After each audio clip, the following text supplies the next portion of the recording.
Hello everyone, welcome to the next episode of Geology. Today we're going to be talking about the Badlands. What are the Badlands, you might be asking? Well, here will be the answer shortly. First of all, the Badlands have very sparse vegetation, meaning there's no consistent rainfall. But more on that later. The first step of creating Badlands is sedimentary rock.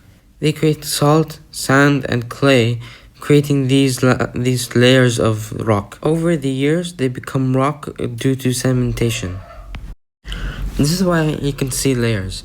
Different times of sedimentation of different ratios create these layers that you can see on the canyons. Despite inconsistent rainfall, water plays a huge part in creating the Badlands. Rivers flowing in the area and intense rainfall carves up the landscape. In the Riga River, as it reaches flat land, the ground will collapse with soil coming down, creating a widening river.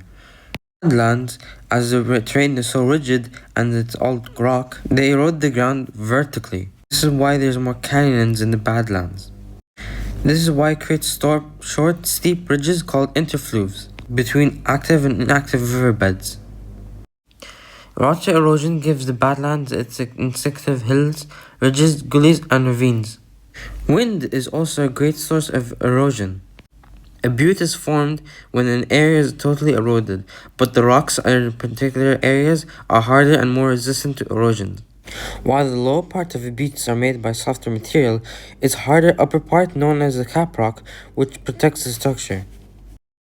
When this happens in a smaller scale, it creates something called a hoodoo. Thank you guys for watching. I hope to see you in the next episode. Bye!